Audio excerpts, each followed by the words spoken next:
financier began on Wall Street. A Harvard-educated lawyer, Lewis acquired the McCall Pattern Company, led it to its two most successful years, and sold it for a 90-to-1 return for investors.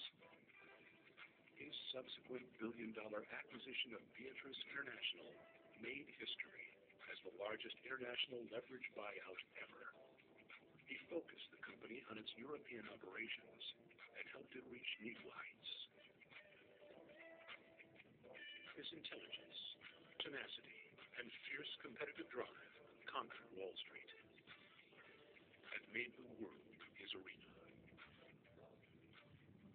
I have always been motivated by a strong, keen desire for independence, true independence, and a sense of achievement. And I think I owe that to my family. I owe it to a wife of 19 years, who's probably the least materialistic person that I know, and I'm indebted to her for that.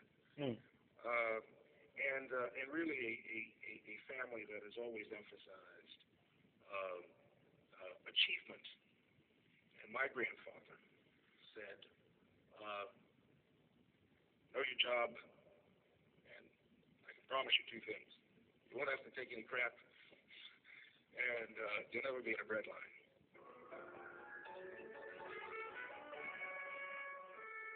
Reginald Lewis never lost sight of the people and values that made him the man he was.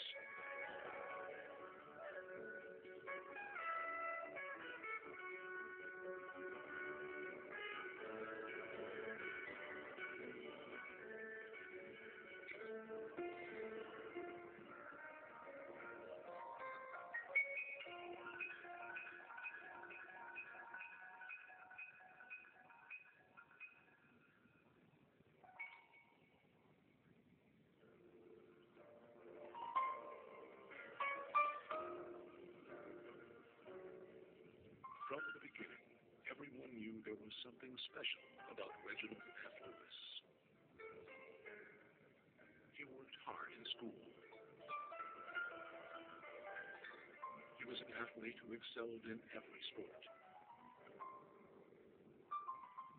He had dreams. And these early achievements fueled a drive to succeed and become one of the most successful businessmen of his era.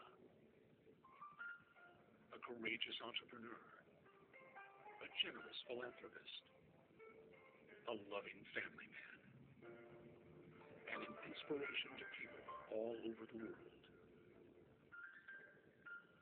Lewis said that it was his family's influence that was his source of strength. They taught him to do his best, to have courage, to have compassion.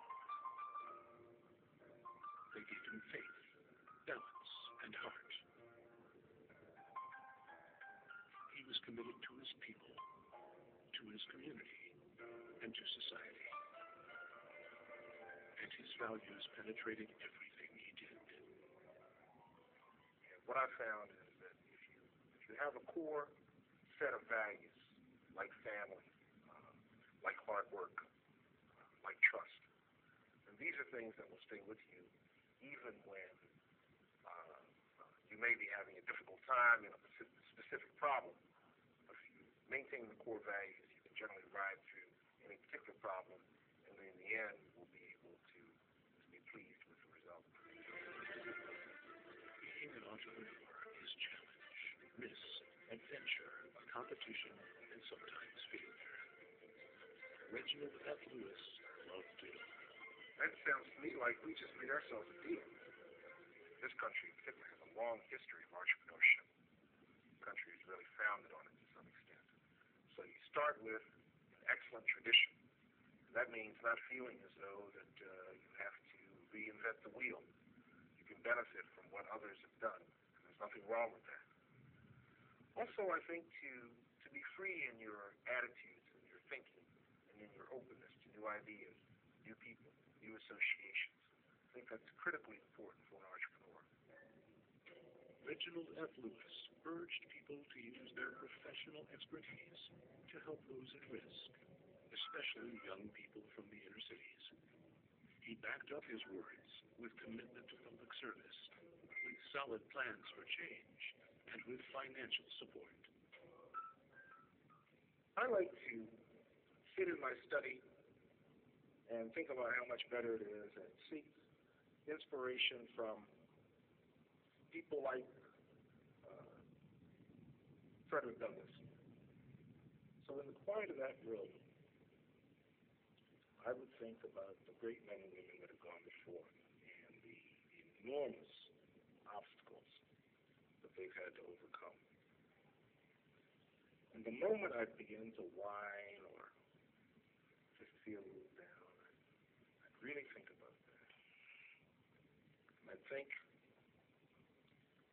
that somehow my parents, grandparents, and their parents were with me. And the motivation just seems to come from deep within. And all of a sudden, there's this enormous chorus that's saying, we're with you. Keep going, no matter what. And so for me, ladies and gentlemen, I think if Paul Robeson were here tonight, the one message that he would give, and it's one that I share, keep going, no matter what.